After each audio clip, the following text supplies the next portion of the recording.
जिसका काम था इंडिया की सिचुएशन को इवैल्यूएट करना और लॉ में चेंजेस सजेस्ट करना। इस कमेटी ने इंडिया में मिलिटेंट नेशनलिज्म को कंट्रोल करने के लिए डिफेंस ऑफ इंडिया एक्ट को इनडेफिनिट टाइम के लिए एक्सटेंड करने का रिकमेंडेशन दिया। यही एक्ट फिर रॉलेट एक्ट के नाम से जाना जाता है। हालांकि इसका ऑफिशियल नाम anarchical and revolutionary crimes act 1919 है। इस एक्ट का एम था ब्रिटिशर्स के खिलाफ किसी भी कंस्पिरेसी को शुरू होने से पहले ही खत्म कर देना। इसके प्रोविजंस के अनुसार पुलिस बिना किसी वारंट के किसी भी जगह को सर्च कर सकती है। इसके अलावा शक के आधार पर किसी को भी 2 साल के लिए बिना किसी ट्रायल के जेल में डाला जा सकता था।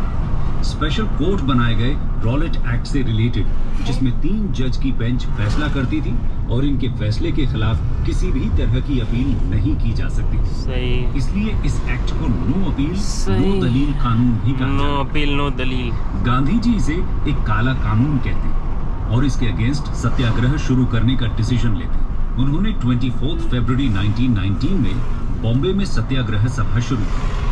आंदोलन को ऑर्गेनाइज करने के लिए Gandhi ji home rule league जैसे ऑर्गेनाइजेशंस को भी अपने साथ जोड़ते हैं। इसके बाद जगह जगह सत्याग्रह सभा की गई और फिर फैसला किया गया कि 6 अप्रैल 1919 को रॉलेट एक्ट के विरोध में पूरे देश में हड़ताल की जाएगी। सब कुछ प्लान के हिसाब से ही हो रहा था कि तभी खबर आती है कि ब्रिटिशर्स ने पंजाब के 2 बड़े लीडर्स सैफुद्दीन किचलू और डॉक्टर सत्यपाल को अरेस्ट कर लिया। ये 9 अप्रैल 1919 की बात थी। इस खबर के बाद पंजाब में माहौल खराब होने में देर नहीं लगी। लोग अपने लीडर्स की अरेस्ट के बारे में सुनकर गुस्से में आ जाते हैं और जगह जगह हिंसक प्रदर्शन होने लगता है। भीड़ गवर्नमेंट प्रॉपर्टी को अपना निशाना बनाने लगती है और पूरा पंजाब गुस्से की आग में जलने लगता है।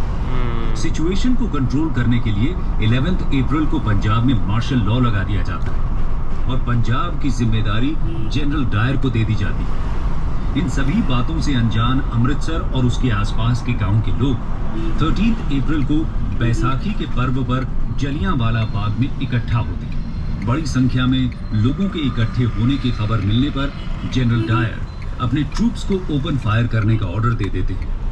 फायर करने से पहले पब्लिक को किसी भी तरह की वार्निंग भी नहीं दी जाती। ये वाला तो बहुत बुरा इंसिडेंट हुआ था। लोग मारे जाते हैं। इस मास मैसेकर को जलियांवाला बाग ट्रेजेडी के नाम से जाना जाता है। बहुत बुरा इंसिडेंट था ये तो। दूसरी तरफ सत्याग्रह के दौरान देश में फैले वायलेंस से गांधी जी बहुत निराश हो जाते हैं।